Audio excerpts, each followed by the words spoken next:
It's been a hectic 5 days, and our minivan has seen a lot of miles. Now, just 20 minutes after getting back home, I find myself on the porch, settled into my favorite old chair with a glass of rich, dark porter, musing over the fact that our twins are experiencing their first taste of independence. Miranda and I have officially become empty nesters, joining the ranks of countless other parents who have gone through the same transition recently. But I'm willing to bet none of them feel as content as I do right now. Since Luke was attending Georgia Tech, our journey kicked off in Atlanta. It was convenient to drop off our rental car there, eliminating the need to keep switching drivers. The next day, we flew our daughter Kelly to Gainesville for her new adventure as a gator, while we continued eastward to Daytona Beach for some relaxation in the sun. Those 3 days were filled with more closeness than we've ever experienced in our marriage. Miranda was absolutely insatiable.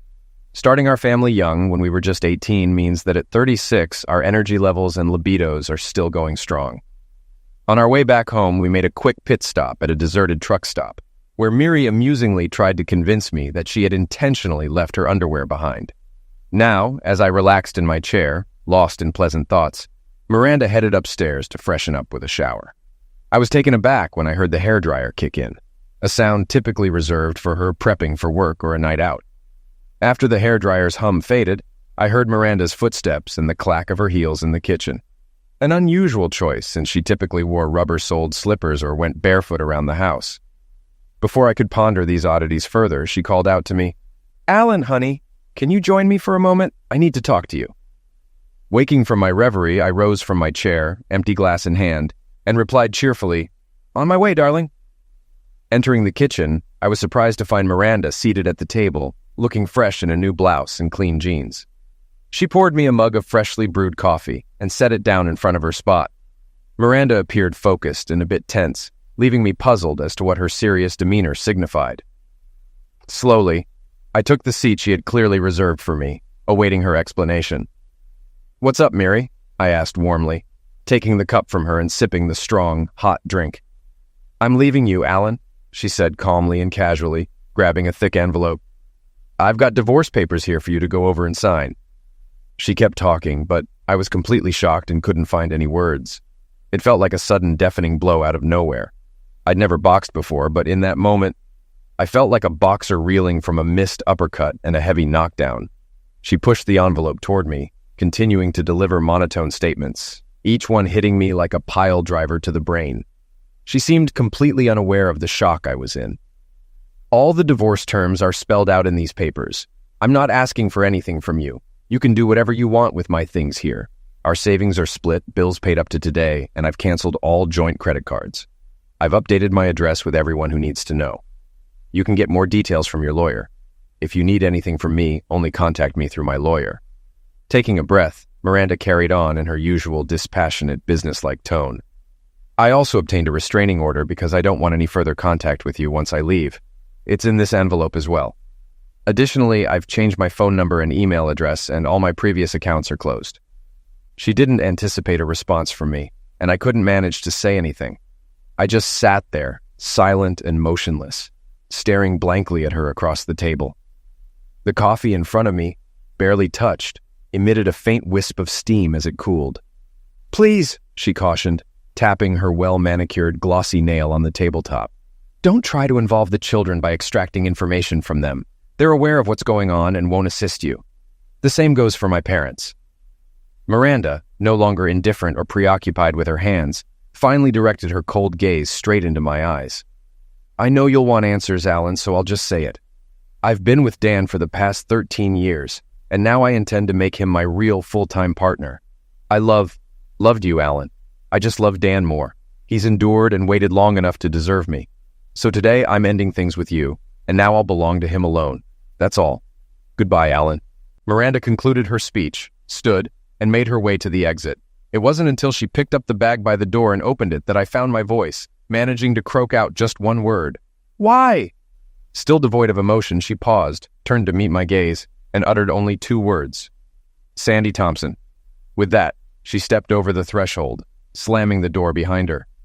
In the ensuing silence, all I heard were the faint clicks of her shoes, the muffled thud of a car door, and the gradually fading roar of an engine as she drove away, disappearing into the distance.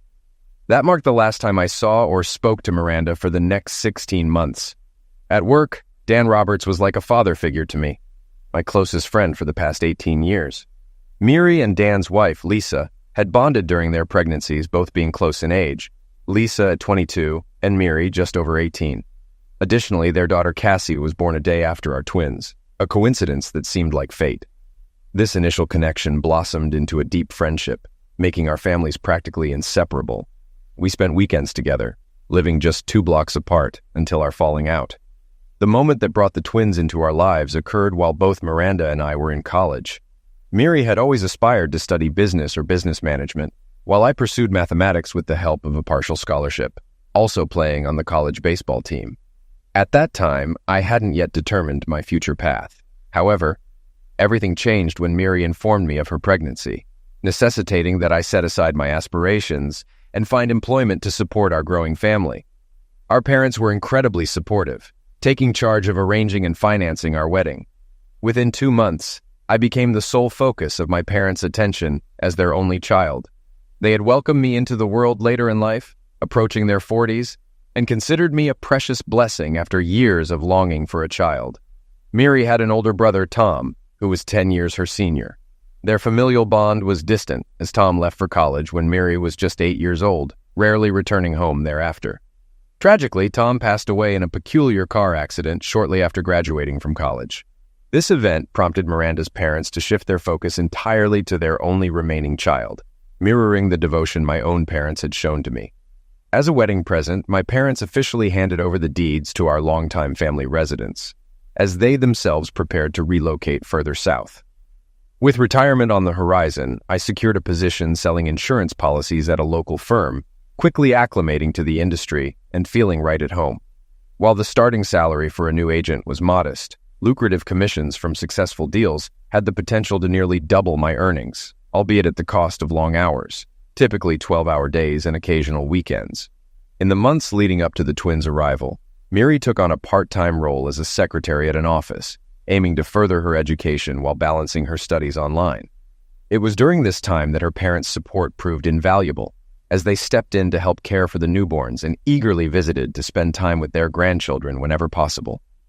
Tragedy struck 3 years later with the incident involving Sandy Thompson.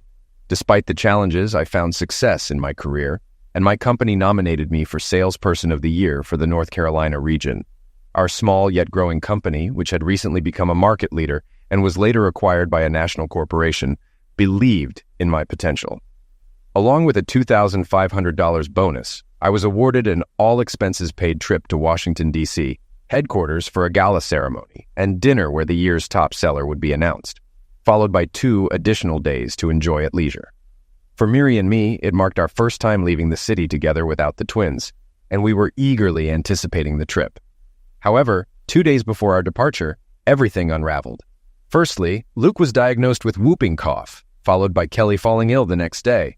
Despite the setback, my presence at the ceremony was mandatory. With a heavy heart, Miri bid me farewell on Friday morning, urging me to try and enjoy the next few days. Arriving an hour before the gala commenced, I checked in and informed them that I would be attending solo. After grooming and donning my rented tuxedo, I descended into the grand hall and located my seat, finding myself beside Sandy Thompson from our Little Rock office. While most attendees were in their 30s or older, Sandy was only a year my senior. At 21, this was her first full year with the company. Prior to this event, my experience with drinks was limited to a few beers, but the open bar at the dinner offered wine. As far as I recall, I only had a couple of glasses. When the awards were announced, I was utterly astonished to hear my name announced as Salesperson of the Year. Stunned, I ascended the stage to receive a trophy cup and a $10,000 check amidst thunderous applause. Upon returning to my seat, I was graciously gifted a bottle of champagne from our superiors. Honestly, the rest of the evening passed in a blur until I woke up at 5 a.m. the next morning. Finding myself lying next to the enticingly undressed Sandy Thompson, I was overwhelmed with fear, a pounding headache, and a severe hangover. I stumbled to my room, hastily packed my belongings, and was on my way home within 20 minutes. Miri was understandably surprised to see me return 4.5 hours later, and as expected, she was not pleased. When I confessed that I had gotten drunk at the gala dinner and woke up in another woman's bed the next morning, She abruptly cut me off, refusing to hear my explanations or excuses. The only question she had was the woman's name. Before I could respond, she announced that she was going to stay with her parents for a few days, quickly packing a bag, grabbing the car keys, and fleeing without a word, leaving me with the children. For 3 days, Miri ignored my calls, seemingly unwilling to even hear my voice.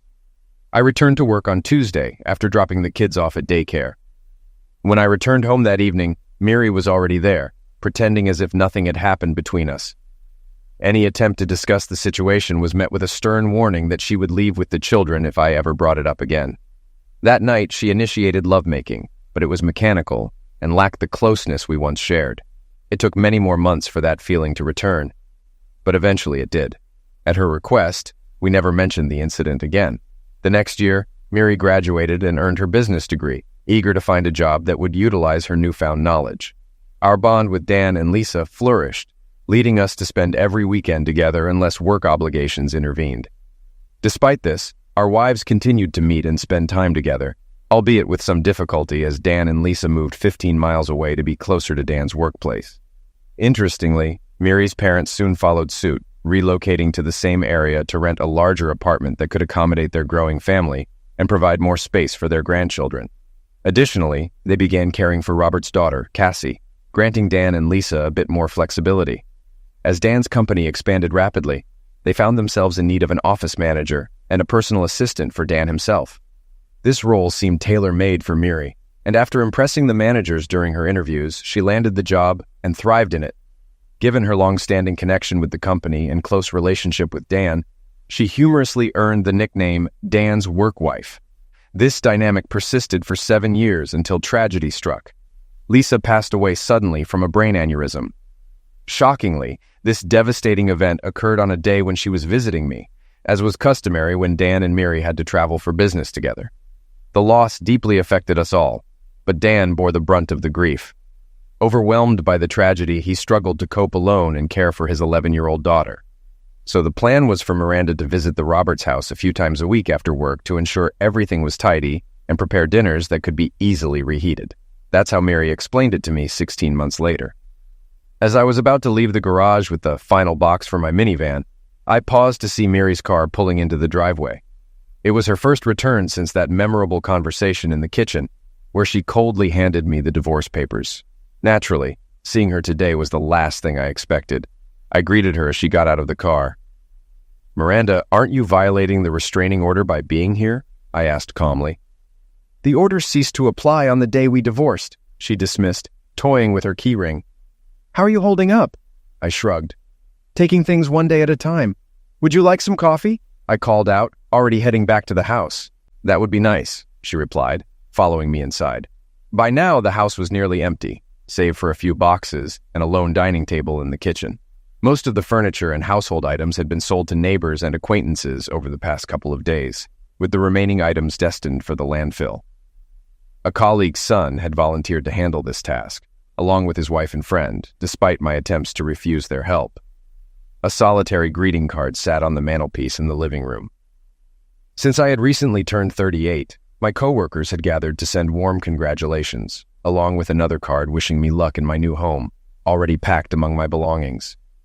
The company I devoted over 19 years to had always treated me well, so leaving behind good friends filled me with sadness and regret. Yet, it was a necessary step. There was nothing tethering me there anymore. With coffee brewed and mugs in hand, we settled into the same seats where we had sat face to face 16 months prior. "So, what brings you back into my company on this lovely day?" I inquired with detached curiosity, unable to fathom why Miri had returned after abruptly severing ties between us. "Can't you guess?" she retorted, visibly displeased. "The kids received letters from you about your move. Why not just call them instead of sending registered mail?" "Well, actually, I did both," I clarified, explaining that it was the only way to ensure they received the news. "Otherwise, they might have thought I vanished without a word." I chuckled, then corrected myself. "Actually, I reached out to Kelly. I can't call Luke." "Why not?" Miri asked, puzzled. "I don't have his number," I sighed. "The truth is, the kids don't want to stay in touch with me," I admitted, noticing her skeptical expression. "I'll just have to prove to my ex-wife how our kids really feel," I added, grabbing my phone from the table and dialing Kelly's number on speaker. After 10 long beeps, it went to voicemail. I ended the call and looked at Miri. "Couldn't you try calling her? Would you mind? Kelly might just be busy," she replied, making excuses but still retrieving her phone and dialing our daughter's number, putting it on speaker. Interestingly, her call was promptly answered after the second ring. "Hi, Mom. How's it going?" Kelly's cheerful voice greeted. "I'm good, honey. What are you up to?" "Well, right now, Cassie and I are just hanging out. We have a party later, so we're just lounging around conserving energy," my daughter responded with a chuckle and a hint of laziness. "Have you heard anything from your father?" Miri asked, glancing at me with a meaningful raised eyebrow. "Yeah, I spoke to him last night. He said he talked to you and promised he'd pick up Cassie and me today. Yeah, in about 10 minutes. I think he's going to grab Luke later, too, before we all head to the party," Kelly chirped. My heart sank at the sound of my daughter calling him Dad. Miri, always perceptive, noticed how much that thoughtless comment from Kelly stung me. Clenching my fists, I leaned back in my chair and stared blankly at the ceiling. "You mean Dan?" Miri asked incredulously, as if unable to believe what she had just heard. "Well, yeah, Mom, who else?" Kelly continued to giggle. "By the way, he really likes it when I call him Dad. And besides, he'll officially be my father in 3 weeks," she reminded her mother. "Believe it or not, my ex-wife was set to remarry in 3 weeks. They even sent me an invitation to their celebration." "Yeah, right, like I'd actually attend." "Kellyanne, when was the last time you spoke to your biological father?" Miri impatiently inquired, her voice carrying stern undertones. "Oh, Mom, I don't recall. Maybe a few weeks ago," Kelly responded, her tone shifting from amused to concerned upon sensing something amiss in her mother's voice. I opened my call log and displayed it to her, revealing my numerous unsuccessful attempts to reach our daughter. Truth be told, none of my children have called me since Miri left. Not a single call in almost a year and a half. That's odd to hear because I'm sitting right next to him now, and I saw firsthand how he tried to call you just a minute before I did. "What's going on, Kelly?" Miri questioned with an even sterner tone. "Oh, it's nothing, Mom. I just forgot," our daughter replied, her voice confused and sheepish through the speaker. "I just want to remind you," her mother said sharply, "you only have one father, and it's not Dan. We'll discuss this further later, young lady," she promised, concluding the conversation decisively and ending the call. Clearly upset, Miranda turned off the phone and pushed it away. "So why don't you have Luke's number?" she pressed again. "FYI, Dan made sure the boy had a new phone and memorized his number within hours of his old phone being stolen. If only I had known," I shrugged.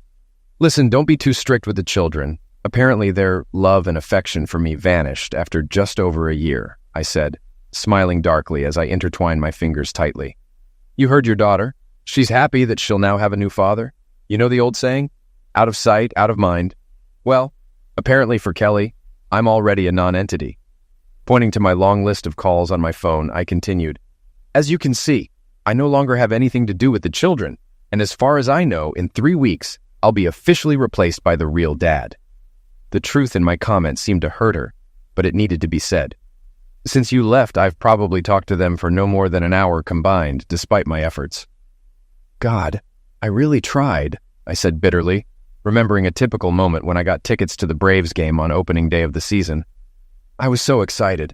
But when I called Luke with the news, he said he was too busy to have fun. Sighing, I looked up at Miri's frozen figure opposite me. Later, I found out he and Dan went to that very game, buying tickets at the last minute. Well, if that's what they want, I can't force them to choose otherwise. We fell silent for a moment, lost in our thoughts, before Miri changed the subject with a quiet cough. "So, you're moving out of here to be closer to your parents?" I asked. "Not exactly," she replied. "I have to leave so I can look after my mother, now. She needs constant care and attention." "Oh my God, did something happen to her? How does your father deal with this? You never mentioned any problems before," I said, concern evident in my voice. Well, at least Miri really cared about my parents, I thought to myself. "Mom has advanced Alzheimer's disease," she said solemnly. "It's pretty bad because she hardly remembers anything 90% of the time. And as for Dad, we buried him just over 3 weeks ago. The hospital said it was a heart attack, but personally I think he died from a broken heart, suffering too much from disappointment and pain." "Oh no," my ex-wife sobbed, bursting into tears. "How do you know it was a broken heart? And why didn't you call us?" "Of course I called," I objected wearily. "And to be honest, that was the last time I talked to Kelly. It was the day after Thanksgiving. That's when I found out Luke had a new number, and our conversation with Kelly lasted no more than a minute. She hastily blurted out that she was incredibly busy and would call me back soon. It's a pity she never did, neither that day nor a week later. I called her every day for a couple of weeks until I finally understood the reason. It's ironic that my kids blocked me on Facebook, but not my dad, I said sarcastically. I later found out that when Kelly told me she was very busy, it was because she was going to the Black Friday sale that day with you and Grandma Roberts. As for how I can know that my father died of a broken heart, that's easy. I never told my parents about our divorce. Yes, I was going to do it sooner or later, but I never could, I admitted, feeling tears welling up in my eyes. Brushing them away, I took a deep breath and continued. When you left, I went to them the next weekend to talk about what happened between us face to face. When I got there, I discovered how bad my mother's condition had become. Dad had told me before how forgetful she was sometimes, but since I last saw them the Christmas before last, her condition had seriously deteriorated. You obviously never knew about this because not once in the last 3 years have you been able to go with me to their place. When I took the children there, I couldn't resist directly hinting at those compelling reasons that, as we both know well now, prevented Miri from accompanying me and the children every time because of my mother's illness. I didn't have the right to bring this news to both of them. Then and every week it became more and more difficult to do this. After Thanksgiving dinner, once we had settled Mom for the night, Dad began pressing me with questions. It had been over a year since he'd heard from you or the kids. So, reluctantly, I told him the truth about our split and your departure. Miri, tense as a bowstring, sat across from me, elbows sharp on the table, hands covering her mouth. Tears glistened in her eyes, and her trembling eyelashes were the only signs of life on her pale face. The next morning, I found Dad in his favorite chair, clutching our family photo, still damp from his tears. Our divorce broke his heart, Miri. Mom and Dad were married for 52 years. He was old-fashioned and had hoped we'd be together until end of life parted us. Tears streamed down my cheeks as I recounted that dark day. Rising abruptly, I turned to the window, staring at the pale blue sky dotted with rare clouds. Miri's sniffles and quiet sobs echoed behind me. Leaning my throbbing forehead against the cool glass, a minute later I spoke softly again. It was at the funeral that I truly felt the weight of my loneliness. Only a few neighbors and the chaplain attended Dad's farewell. Nobody else came. I couldn't even bring Mom because she wouldn't understand what was happening. It was only a week or two after the funeral, once Mom had recovered somewhat, that I mustered the courage to tell her that Dad was gone. But it pains her every time she's reminded of it. So now, when she asks, I just tell her he's stepped out for a while and will be back soon. Miri openly wept, but my tears had dried up long ago. I had been utterly devastated emotionally in the preceding weeks. My gaze wandered aimlessly around the room until it landed on the solitary greeting card on the mantelpiece. Miri, with her tear-streaked eyes, followed my gaze and evidently noted what had caught my attention. I continued speaking in the same detached, distant tone. You know, maybe I'm alone now, and even my own mother fails to recognize me, but I owe her a debt for bringing me into this world. So yes, I'm packing up here to be there for her for however long she has left. Turning to my ex-wife, I straightened up, crossing my arms over my chest. A bitter, sarcastic grimace colored my final words to the woman I had loved deeply during our years together. Isn't it incredible, the fallout from your actions and how many lives it affected? You shattered our marriage. You severed my bond with my children. And to top it off, you tore apart my family. I concluded my speech, unable to contain the anger and accusatory tone I had vowed not to reveal, but it poured out nonetheless. "Don't you dare blame me for all of this," Miranda shot back, rising from her seat. "Unlike you, Dan is committed to me. And let's not forget that you replaced me with Sandy Thompson," she added, her face flushing as she pointed an accusatory finger at me. Her accusation caught me off guard, and instead of a defensive response, I burst into laughter, tears streaming down my cheeks. "Absolutely," I replied, barely catching my breath. "Let's not overlook Sandy Thompson, the reason you spent over 15 years meticulously plotting your revenge. I vividly recall that evening when you sternly warned me never to mention her name in this house, threatening to take the children and leave me forever if I did." My ex-wife raised her chin arrogantly, crossing her arms over her chest in defiance, her gaze fixed firmly on me. Well, Mary, now that you've followed through on all your threats, I believe that ship has sailed. But I still want to make one thing clear once and for all. I never laid a finger on Sandy Thompson, I declared emphatically, feeling a surge of relief as the words left my lips. Meeting Miranda's widened eyes, filled with shock and confusion, I felt a weight lift off my shoulders as I continued in a calmer tone. When I woke up in her bed that morning, I was still dressed in the same tuxedo from the night before. Nothing happened between us. "Do you really expect me to believe this fairy tale?" Mary retorted, dripping with poisonous sarcasm. "Yes, I do expect you to believe me," I replied firmly. "I've never lied to you before, and I certainly have no reason to start now, especially when everything between us has long been over," I added, regaining my composure. "I don't care," she snapped dismissively, sounding more like Kelly than the woman I once knew. For some reason, her indifferent response irked me. Although I could tell she didn't believe me, it was oddly important to me that she did. I grabbed my phone and dialed my old office, motioning for Miranda to stay put and not interrupt. After just a couple of rings, Jane, the receptionist, answered promptly. "Hey, Jane, it's Alan Dowd." "Oh, hi, Alan. Have you finished sorting everything out?" my old friend replied cheerfully, likely gearing up for a big move. "It'll be strange around here without you," she sighed with regret. "Yeah, everything's already packed. I just wanted to chat with my old pal one last time before hitting the road. Listen, I'm trying to get in touch with a colleague at the Little Rock office. I'm not even sure if she's still there, so I was wondering if you could check the system and see if Sandy Thompson is still around." "Sure thing, Alan. Hang on a sec," Jane responded promptly, and for a few moments the only sound on the line was the rapid clicking of keys. After a brief pause, she came back on. "Yep, she's still with us at the same branch in Little Rock. Do you want her number, or should I patch you through directly?" "Oh, thanks a bunch for your help. Just put me through to her line. And Jane, sweetheart, take care of yourself. And if Paul ever decides to put a ring on it, I expect an invite," I joked. "Absolutely, Alan," Jane giggled. "And don't forget about us either." Okay, well, patch me through now. Thanks, Jane," I said, ready to talk. As Miri listened in on our casual chat, her brow furrowed, but her gaze remained fixed on me. "Hello? Sandy's on the line," a voice I hadn't heard in years announced.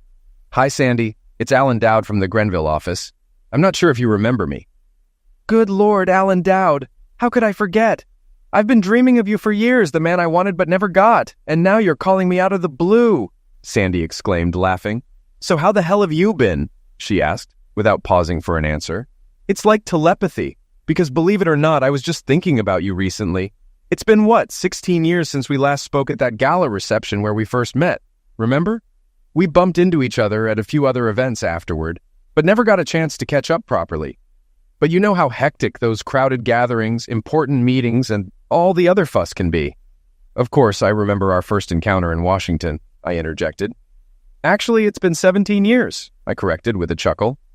Though, besides the award ceremony itself, that night's a bit of a blur for me." "Oh, Alan, you were a riot that evening," Sandy reminisced, her voice filled with laughter.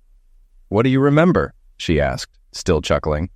"Well, after my clumsy thank you speech, I remember leaving the stage, and then I think we were still sipping champagne at the table. But after that, it's all a bit fuzzy.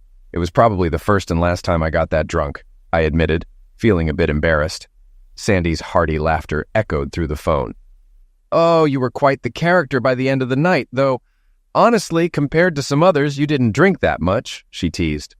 "Well, if you want honesty, Alan, I'll give it to you straight," she continued, her voice sly. "Go on, Miss Thompson, lay it on me," I replied, ready for her frankness. "It's quite amusing," I chimed in with my former colleague. "I have to confess, I had my eye on you that evening, even though I knew I had some serious competition from all the single ladies gathered there." "Oh, absolutely," Sandy chuckled.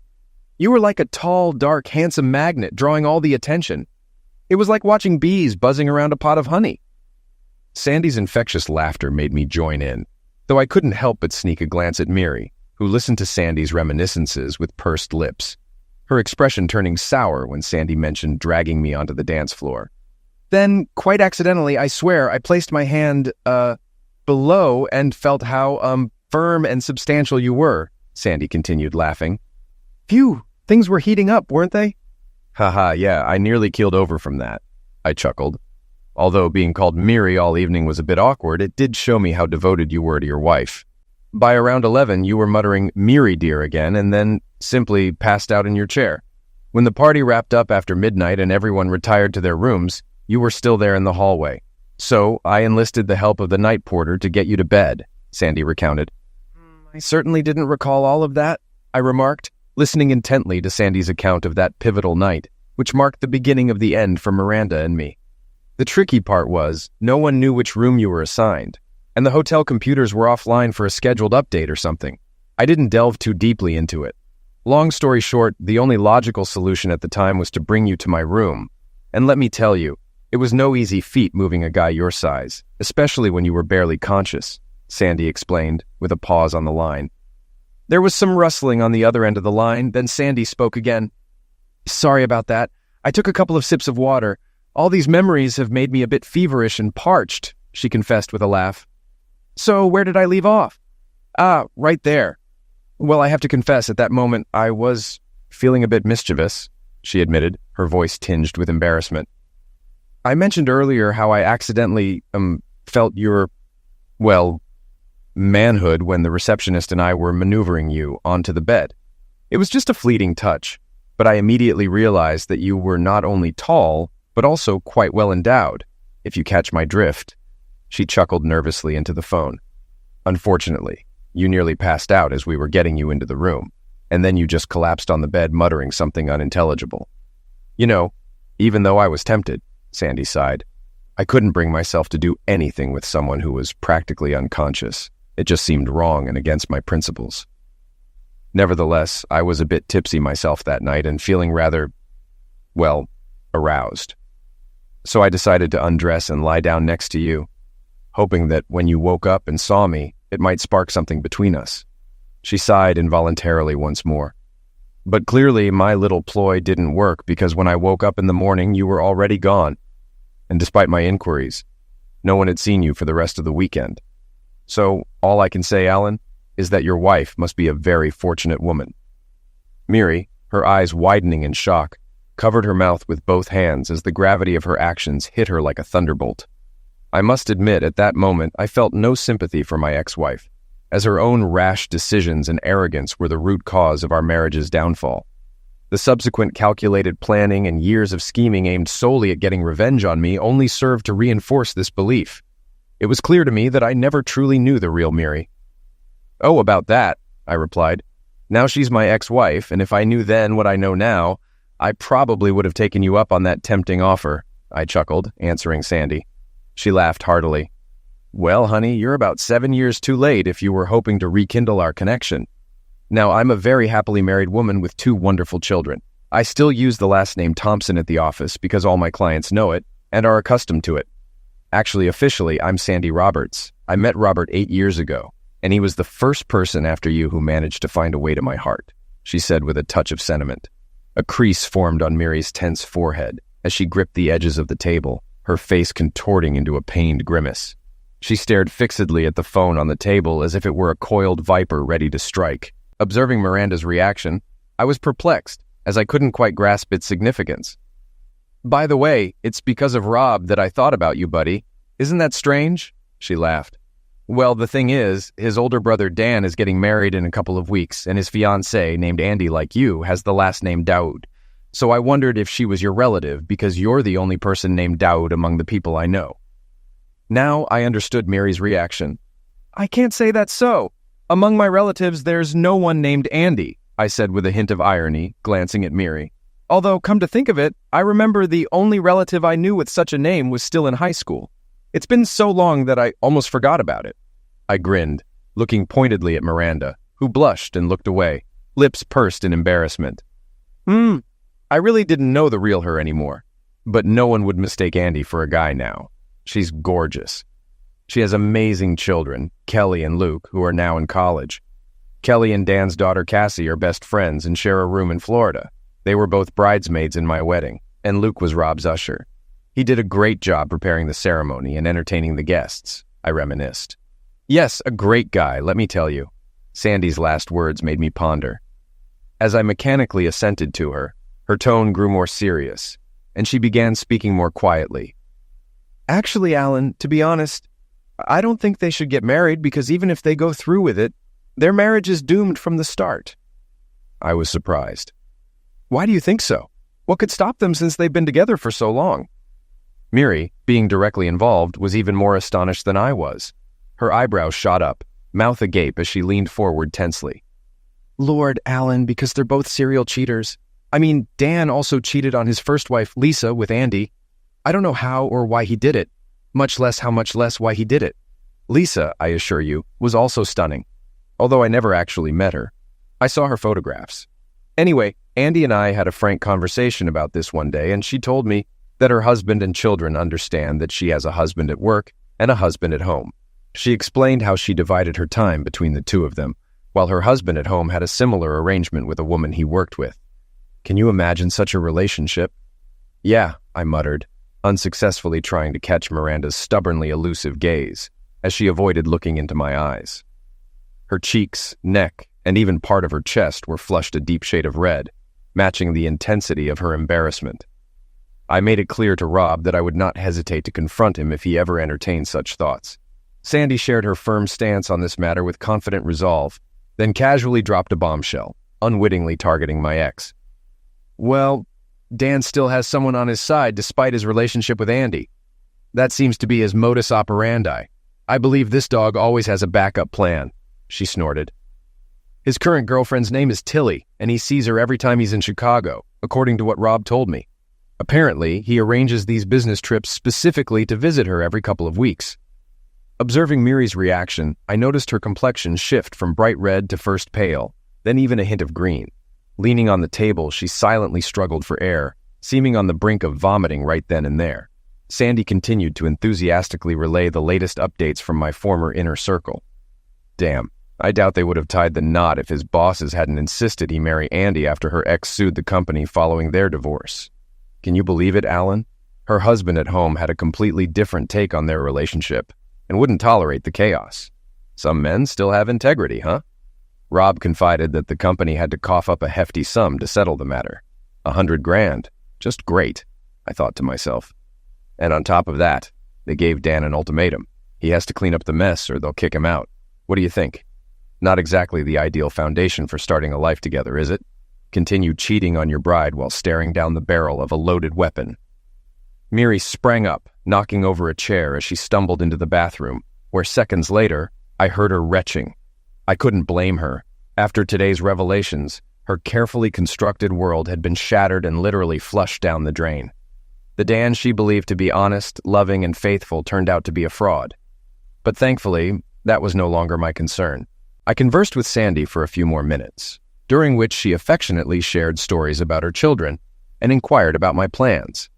I informed her that based on my former company's recommendation, I was applying for a position at an insurance branch near my mother's house. Instead of the usual insurance sales, the job involved investigating suspicious insurance cases, an intriguing and fresh challenge for me. While the pay wouldn't match my previous earnings, it would still comfortably meet my needs. Additionally, the new role came with a personal office and assistant, signaling a positive step forward in my career.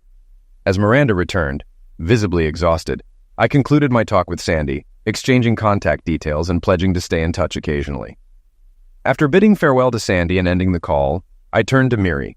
My ex-wife appeared visibly distressed, her face damp, pale, and forlorn, with most of her meticulously applied makeup smudged or washed away. In just 15 minutes, Miranda seemed to have aged years before my eyes. "You look exhausted," I remarked sympathetically, as she slumped into a chair, burying her head in her arms. This time her distress felt genuine. "I am, Alan, I really am," she murmured, her voice heavy with exhaustion. "Listen, I'm pressed for time. I need to pursue a lead while it's still fresh.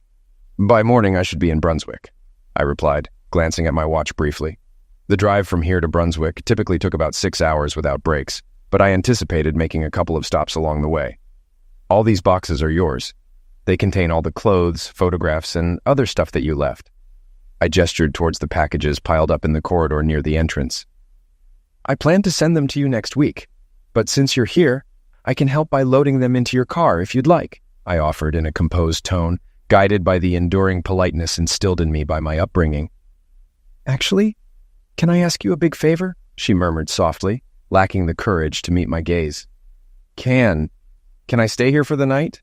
I don't think I could go back home there right now. I pondered for a moment, idly playing with a set of keys on my finger before selecting a couple and placing them on the table in front of her. Why not? Here are your keys and you have my permission. Stay. But when you leave, you'll need to drop them off at the real estate office. Consider yourself warned, I informed Mary. New tenants are arriving on Monday, so you have a full 9 days here, if you need them. This Sunday, some people will come to help me get rid of unnecessary items and clean the apartment. Utilities will be operational until Monday. Finally, I scanned the room once more and mentally chided myself. Approaching the mantelpiece, I retrieved a greeting card left behind by my thoughtful former colleagues from my previous job. In my new abode, their genuine warmth and kindness will continue to uplift me. Now all that's left is to bid a final farewell to my ex. All right, it's all done. Take care, Mary. I really must be off. Goodbye. I hope we never cross paths again. As I exited, I cast one last glance at the woman I once loved wholeheartedly.